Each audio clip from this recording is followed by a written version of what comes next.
The way you're approached as a woman is different to the way you would approach a man. We're sitting with these bad stories and no one's been able to change it. It doesn't get spoken about, it doesn't get called out. And what happens to the young women that come in? All of them influence a woman's career to the point where she might consider leaving.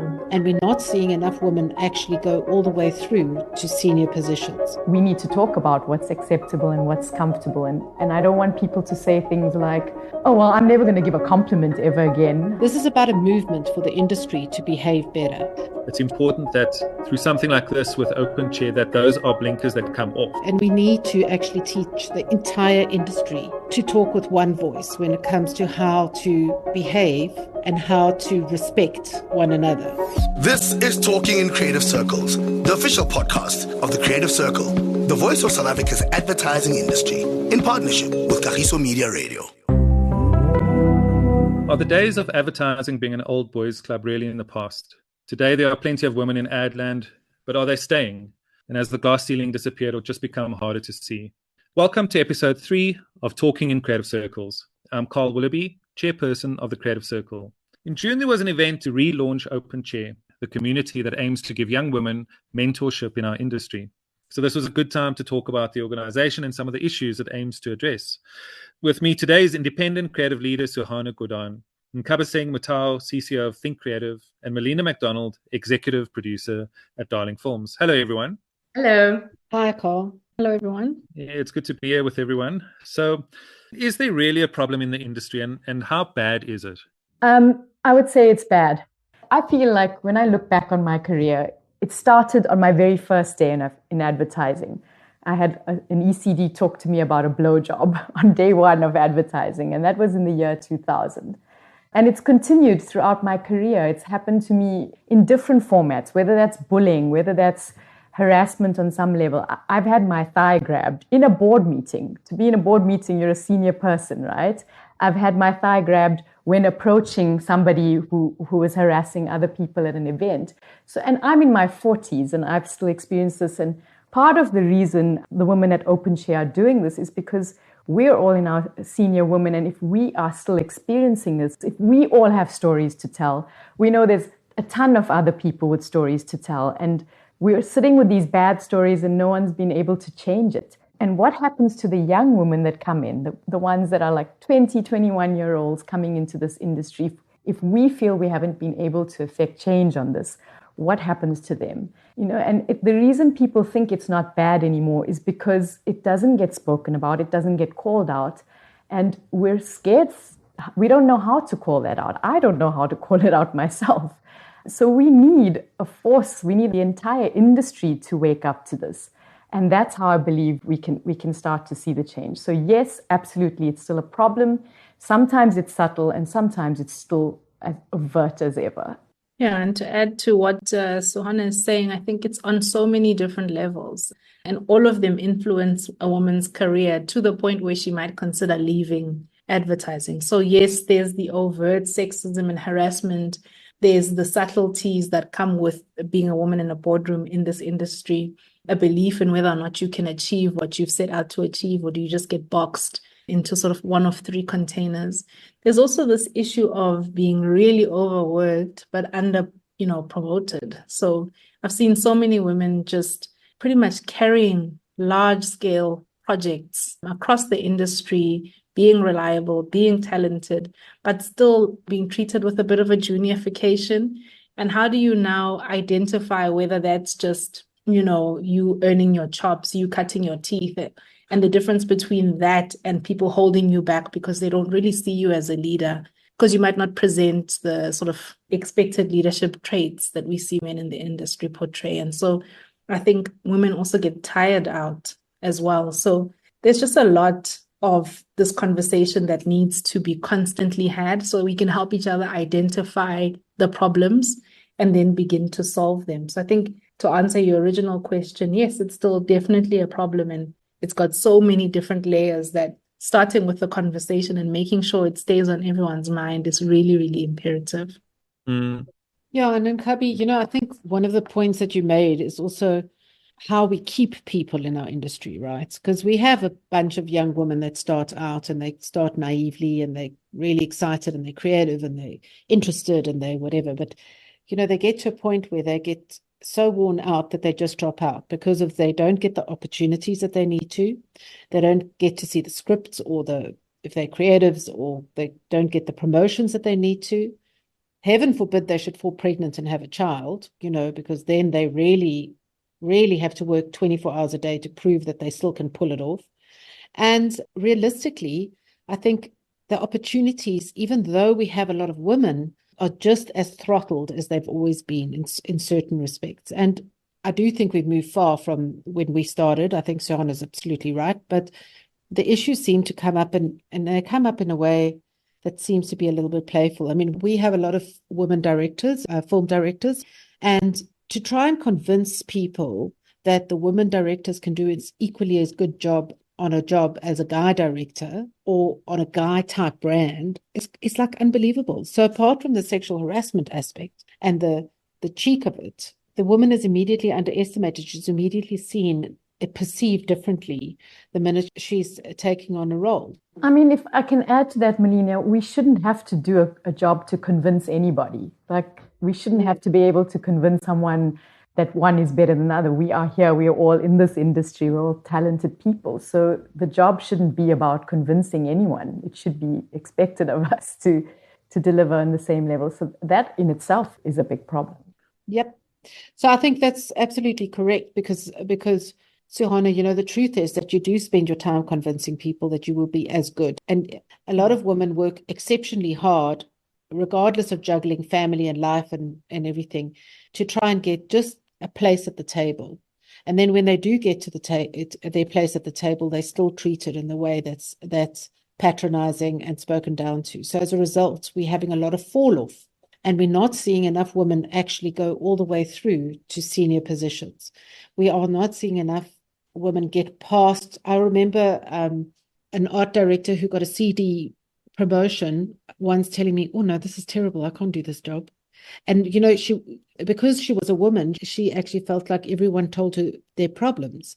And she was supposed to have a lot of more empathy, for example. It's not a great example, but it's just a kind of the way you're approached as a woman is different to the way you would approach a male in a power position. So, yeah.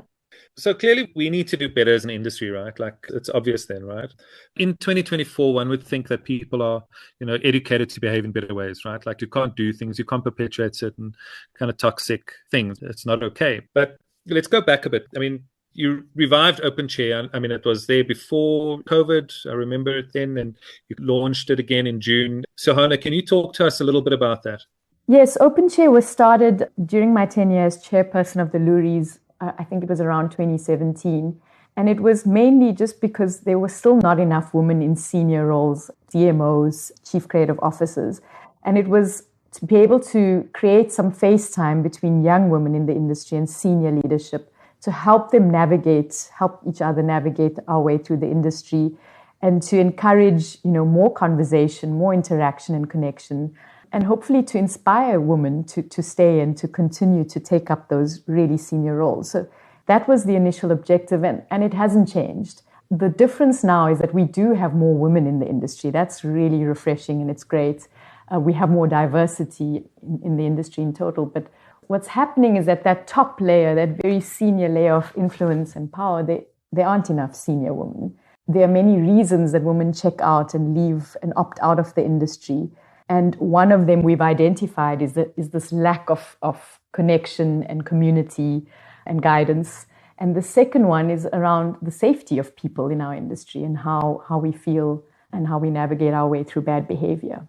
I think another point we should make also is that this is also about women supporting women, because sometimes women are actually the worst at supporting each other.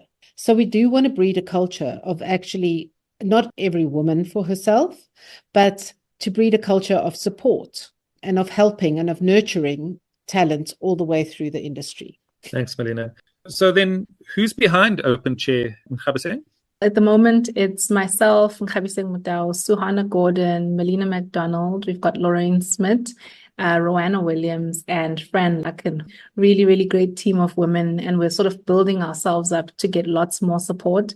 Even after the launch event, we had a lot of women reaching out saying, how can I be part of it? So yeah, we're running it right now, getting it going, but we know a lot of people will participate going forward.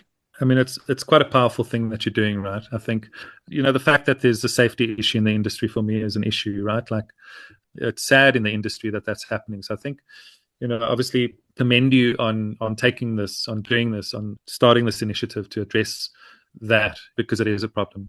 Yeah, I think in Suhana's reflection around women leaving because of largely feeling unsafe, whether it's unsafe to share the ideas you really believe in or physically unsafe and so on, therein lies the issue, right? We have not enough women in top positions, and the women that are in the industry don't feel supported to move up the ranks quite as easily as the men do. And because there's so few women at the top, even if we as individuals, and I think all of us have tried to support one or two women, like 10, 12, we need a concerted, organized effort to really make an impact.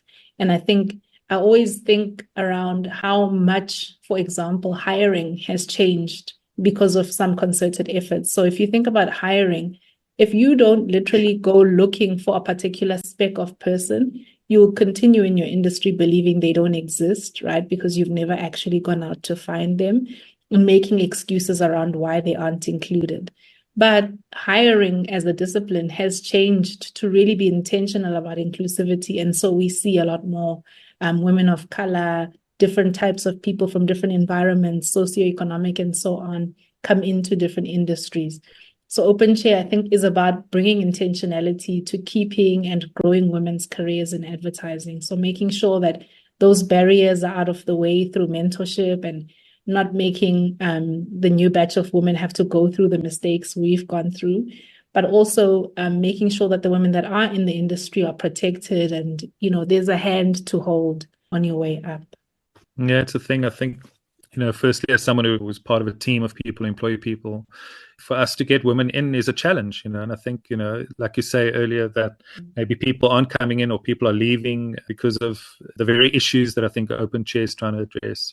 I want to go back just to the code of conduct, because that's quite a thing. You introduced it at the launch event. Can you tell us a little bit more about that, Suhana, aspects of it that you feel are critical to your audience?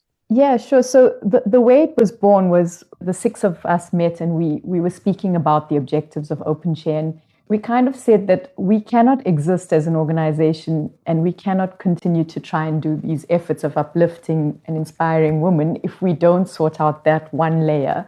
But what we realize is that it's not just about women. This particular code of conduct is about the people of our industry, because the behavior we witness is not necessarily just a targeted behavior against women. It's just about how we treat people in general. And so what we wanted the code to do was to explore the behaviors we would like to foster and to kind of create a movement around it. And we've called it On My Watch, because we think part of the responsibility lies with leaders in the industry, people who have the power to effect change, people who have the power to call out bad behavior. And when we started talking about the code, we said we wanted the tonality to be right. This is about educating and creating awareness and having conversations, more importantly. I don't ever want this to be something that's about like pointing fingers or, like we're carrying a stick to reprimand people. I think this is about enlightening people around better behavior. What makes this code of conduct different to anything that would be kind of normal within an industry like ours? Melina? I think it's really an interesting question, because I do think that a lot of people will think like that. A lot of people go, you know what, when I get employed at XYZ agency or XYZ client, I sign a code of conduct and I know that I've got to behave like this. But this is not about whatever your individual code of conduct. When I come into your agency, I have no clue what your code of conduct is. This is about a movement for the industry to behave better. This is about taking a stance that is common to no matter which agency you're in. I don't know what the client's code of conduct is at XYZ client versus an agency versus a production house with, so it's such an individual thing. And each company has their own considerations, which are brought about by their culture. But this is an industry culture, and we need to actually teach the entire industry to talk with one voice when it comes to how to behave and how to respect one another. So I think the movement of this, and I want to call it a movement of this code of conduct as an industry whole, is something that anyone can take ownership with, no matter what walk of life, whether they're junior, senior, whether they're management, whether they're a marketer, whether they are. And the point is to say, hey guys, we recognize that some of our behavior is not being ideal. Let's educate everyone to be able to be better. I mean, I guess I say this from an industry point of view. There are certain things about our industry where lines get blurred, right? Like, we're quite an informal space where people can feel quite comfortable blurring lines, right? In terms of familiarity. I think it's an industry that's, I guess, creative. So it's almost like everything or anything goes. And I think, I mean, commenting from my side, I think that isn't the case, right? There is a thing around people's space, people's right to be respected, to feel heard, and I guess also to be mentored, right? So I think for me, I just wanted to say that it's sad that we have to have this deliberate action if there is a code of conduct that exists. But maybe this is what's needed. I think with anything, when there's change that needs to happen, and massive change for me that needs to happen, for some people it'll be tough. But I think if you put a stake in the ground, draw a line in the sand and say, this is not okay. People have the right to certain things, or, don't touch me this way, or don't invade my space, respect me. I think those are all quite critical things for the industry. So I just want to know, Melina, has the code of conduct been well received so far? Do you think, has there been a response to it specifically? Yeah, I think, as Open Chair, we are trying to address the growth of women. And it feels like the elephant in the room, as Suhana said, has always been how women are treated in certain respects, especially because our industry has got a familiarity, right? So like, we mates, we friends, and it's so easy to, when you all together and you're in a boardroom, you kind of start blurring those lines. So the tone in which it was written in such a way to make us be educated to be better without actually being, I don't know what the right word is, like the stern headmaster crapping on people. So that's not our intention. Our intention is, hey guys, let's all do this. And it certainly feels like it's been taken up far and wide. I mean, what was really interesting is that we've had a lot of clients that have been big corporations that have really been interested in being part of this. Women in very powerful positions in corporates are also embracing this and wanting to take it on. So while it is an advertising industry thing, we're not restricting it to that. We're hoping it grows right across with all the affiliated, whether it be production, whether it be film, whether it be corporates, whatever. It has the legs to grow and to hopefully improve everyone's employment experience. Yeah, I mean, we speak like, obviously from an advertising point of view, you've seen those old ads from the 50s, 60s that are like, extremely sexist, extremely, one-sided, if I can put it that way. And I think the world's moved on, right? Like, in some ways, there's a natural thing where we've moved on, but there's still certain things that exist within the industry, certain big things. I don't mean to diminish that at all. And to be fair, sorry, Cole, I just want to add to that. Also, to be fair, this was a lot of the issues, a lot of the conversations came from when the first round of Open Chair that we did before COVID. A lot of the women had issues about that. And it's not only just about sexual harassment. It's also about prejudice. It's about being spoken to in a certain way in a boardroom.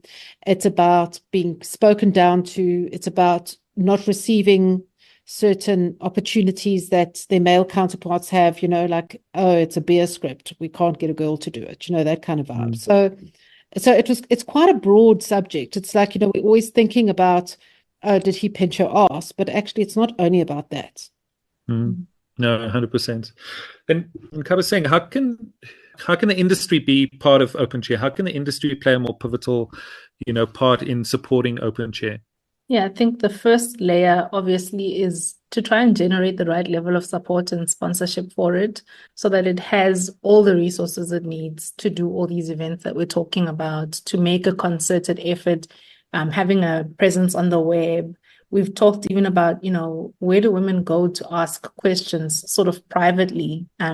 So even having a platform to do that needs resources, and that's the first layer. So brands, marketers, agencies, production houses who are looking to become partners of OpenChair can come through with sponsorship. What do we mean by sponsorship? Maybe Melina can build on this in a sec, but it's not just write a check, right? Sometimes you can offer services, we need to put up a website, that kind of thing. You'd like to host our event for us at your venue. There are many shapes that it can take. And so that's the first layer of support. There's also the support layer of mentorship. There are a lot of really experienced women, both in agencies and across sort of the desk at the client side, production houses, and so on. So we will be sort of knocking, asking for your time in this regard. I think as we kind of grow what OpenChair is and we open up different, call it chapters of all of the work that we do, we can then start to unpack how else people can participate. We've already had a lot of inquiries. How can I, participate? And I think this is one of the things that we can lay out on our web presence, just making sure that people know where to go with their support, and that's to come. But also, I just think, living that code of conduct is a really great tick, if that's the only way you can support, by just making sure you're a person who constantly educates themselves, who has great spatial awareness and, in-room awareness of other people's comfort, who's looking to learn what makes people uncomfortable, what's blocking them from growing, and so on, if you're in a leadership position.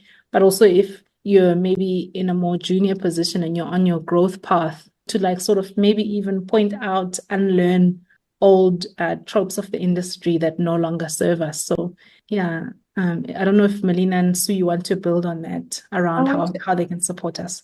I want to build on what you just said, because I think one of the biggest ways, obviously, is to get the code of conduct into your offices, print it, put it up, hopefully in a nice frame, but also not to just let it be a piece of art that sits on a wall or a piece of copy that sits on a wall. And I think what Nkgabiseng said is right. It's about having the conversations, because like I said earlier, we don't talk about these things, or we do in smaller circles, in very private small circles. And I think for me, the biggest opportunity is to bring it out into the open and to actually discuss what is harmful behavior, because sometimes it's so subtle.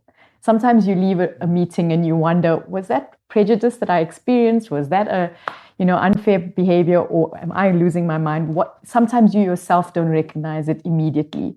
And so I think it's about being able to have those conversations as an agency, as an organization, and for everyone to be part of that. That's not just a female conversation. One of the most heartening moments for me after the launch was that the head of one of the agencies, a male, contacted me and he said, I am definitely going to be involved and I want to have these conversations to see how we can put action behind this code of conduct. Because I think our greatest fear is that it is something that just lives on a wall. We need it to be more than that. I think, I'll say this as the only guy in the room, right, is I've got to check my biases. I've got to check my behavior. I've got to check, my familiarity. I've been called out on something that's sort of seemingly small, maybe in the bigger scheme of things before. But, I've had to go and kind of look at where am I blurring lines from a familiarity point of view? How do I speak to people? I think there's a consciousness around it that's important. And I say this from the guy's point of view where, with any bias where we might have blinkers on that we don't know. And I'm not excusing anyone. I'm not saying that. That's not my point. But I think it's important that through something like this with OpenChair, that those are blinkers that come off, that there isn't anything, that people can, I think, speak openly, be aware of each other, be respectful of each other. I think that's very much needed. A lot of people, maybe people listen to this, they'll probably ask, where can I get hold of this code of conduct? You've been speaking about it. Melina, where can one actually get hold of this as just as the first start, I guess, to understand what OpenChair is trying to do? Well, you can contact all of us on an email. The email is thewoman, in plural, @openchair.tv. And then you can contact Suhana and myself, and we kind of feeds into a central open chair email address. Furthermore, it exists on social media, and you can contact us through the social media, and please like the social media pages on LinkedIn and on Instagram, and I think we also have a Facebook page. So if you can, please follow us on that. It does exist. You can contact us. We will get you a beautiful copy that's high res that you could print out to put in your office. We're also going to be housing it on a website. The website is still under construction. Hopefully we will be getting some funding and some support for that. So that's what's taking a bit of time. We're hoping to create some almost electronic signing of the code of conduct. That is phase 2, where there's almost like a petition where everyone can sign it and support it. If you do sign the code of conduct, you get to maybe get and support Open Chair. You will get maybe a logo to put with your company signature that shows that you're in support of this. We have a hashtag that's going to be hopefully gaining some traction, and that'll also be part of the signature. Hashtag on my watch already is existing. And for now, I mean, reach out anytime on the women@openchair.tv.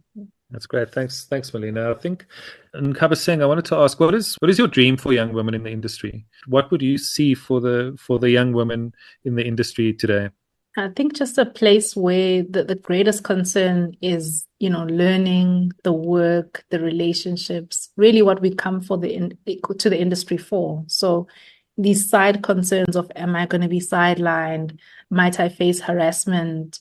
Will I not be offered certain jobs? For those to just kind of really take the back seat, and for the talent and the drive and the determination to be the main thing you need to get to the next phase. So I really just wish that was the case, because so many of us have faced scenarios where that wasn't the case, where you're not sure whether you should join a social, interaction at the office, whether you should stay for bar night when you've heard horror stories or experienced particular things. And that gets in the way of the team dynamic and how close you get to leadership. And then maybe you don't get that brief and so on, sort of like in a weirdly linked chain of experiences that you end up not being able to really articulate what went wrong. Why am I not connecting with leadership? Why am I not being pushed forward to the challenging briefs? And so if we could really just hold ourselves to cleaning out all of the stuff that feels like just gunk in the industry, so that young women can really just be faced with their next, career making brief or the next challenge of building that relationship and taking that next step as the main thing, that would be great. Honestly, that is my dream. The industry faces a lot of challenges, right? There are a lot of obstacles in everyone's way. So I think removing any obstacle that stops you from just getting to do what you want to do and progress and grow and learn and succeed is necessary. The last question I'll ask to all of you is, what do you see, if through the Open Chair lens, how would you envision the industry of the future? Yeah, I mean, for me, I think we already, not to place a shadow of doom over the whole industry, I think the one that I started in is completely different to the one I'm in now. I think diversity is much more embraced. I feel like these conversations are still necessary, but I feel like when I look at the industry, we look much more like how we should look and what the country looks like. So we've come a long way in that respect. But my dream is that, like Nkgabiseng said, that we kind of uninterrupted, unstoppable, and we're not concerning ourselves with those other heavier issues that take away from our experiences as people of this industry. Because I think what we have is a creative industry, and it's powerful, and it's about telling great stories. And I don't want us to leave the industry telling the bad stories or remembering the bad stories. I'd rather we have all the adventures and all the great possibility without the bad behavior, without the damage that can sometimes occur. And I believe it's possible. And I believe it's possible without kind of creating a nanny kind of industry, a nanny state, because we need to talk about what's acceptable and what's comfortable. And I don't want people to say things like, oh, well, I'm never going to give a compliment ever again. I mean, I had a client tell me that I looked hot after I did a whole presentation on work done from Cannes. And for me, it was one of the saddest moments, because I felt like he diminished the value of what I was saying by commenting on how I looked. And it was his choice of words. And if I had the opportunity to tell him that today, I would. I'd say to him, it's not necessarily what you said. It's your choice of words and how you said it and your timing. So for me, it's about this ability to feel like everyone's equal. Like, why should I feel as a woman that I'm going to stand up and say something, but I'm going to get an offside comment at the end of that? So I want equal treatment. I want us to feel like we're thriving, we're safe, because creativity thrives in a safe environment. It doesn't thrive when people are feeling threatened, when people are scared to speak or scared of being bullied. So I want that. I want us to just be able, it sounds idealistic, but I want that for us. I want us to feel like we can rely on each other and we have each other's backs, and that the hardest job is selling in the work and winning those awards, and not, having to go home and deal with these things in our own private spaces. Yeah, it's very hard selling work, right? Like that, like these things shouldn't get in the way of that. Yeah, and I'll just add to that, Suhana, it is like, we're a creative industry, and so it's quite a tough industry in a sense. You've got to come up with new ideas, you've got to be innovative. There's so much to do that I want an industry for the women coming in where that is the most difficult portion, the work, the building of relationships, the building of brands, finding new stories. That has to be the focus. So I think our job as the people that are in the industry now is to remove those other barriers or the interruptions, as Suhana says. So, removing harassment, removing people being overlooked, biases, all of those things that make it just difficult to get to the core of the talent that we need so desperately in the industry. And so I think if we work together with initiatives like Open Chair, we lend the industry intentionality around removing these things so that we are left with an industry where, our greatest challenges are around our work. Melina? For me, the industry of the future is very much kind of like what Suhana's written as that final 2 paragraphs in the Code of Conduct. Suhana, can't you give us a read, please? So the end of the Code of Conduct says, "On my watch, we are no longer silent, no longer fearful, no longer alone." This is more than a code of conduct. It is the blueprint of a new and better industry. This is our responsibility to the next generation. I will adopt this code of conduct with honesty and integrity. I ask you to do the same so that one day we will have better stories to tell. Stories we can all be proud of, where creativity, respect, and freedom are upheld and honored, where young men and women are unstoppable and go on to have powerful, lasting, and meaningful careers. On my watch, we must all honor this code of conduct because it's the right thing to do, because the people make this industry, and the people are worth fighting for. That's incredible. Thank you, Suhana. Thank you, Melina. Thank you, Nkgabiseng. I think for me, everything in the industry is about growth, my personal growth. Being mentally stimulated, that's what keeps me going, right? So I think, like we said earlier, if people have other obstacles that they're battling and they can't just get to the work, then that's a problem. That's a fundamental problem. And maybe, that's one of the reasons why, our work isn't where it could be. I believe our work can be better. For me, what you are doing as a collective is commendable, right? Like, that's why we're supporting it, from our side, from the Creative Circles. I think what I'm hoping for, at least, is that people can see, and I'm saying this from my side, is that people can see the example that you're putting out there, and the intention, and to kind of correct the wrongs of I'm going to say toxic behavior. I'll put it that way, right? Like, to do that, because I think there's this thing around relatability that I think is quite important. I think as people, Yusu, Nkgabiseng, Melina, Roanna, Fran, you're the leaders, the female leaders within the industry, right? And there are more. I think there need to be more. So I'm hoping that from my side, for the industry, you speak about the industry, I'm hoping that it's a more balanced industry. We've got to try and correct things. But I just want to say congratulations from our side. I think this is incredible. And I hope that this grows. And I hope that for anyone listening to this, that you can find some way to support, like Nkgabiseng said, some way to support this, even if it's just adhering to the code of conduct, but to try and support this, because I think the industry needs it. I think it is an important point that as in the advertising marketing industry, we shape a lot of things that happen in culture, right?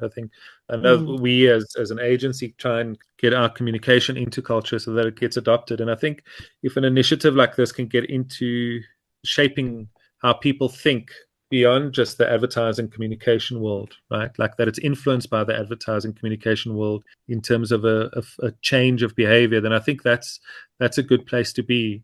We have a chance, if we can influence things here, if we can have that change of behavior here in our world, that change of behavior hopefully should work in society as well as a whole.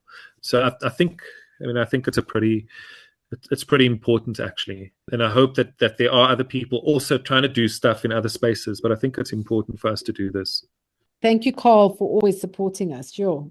And supporting the women in this industry is a very important thing. 100%. Thank you, Carl. Thanks, ladies.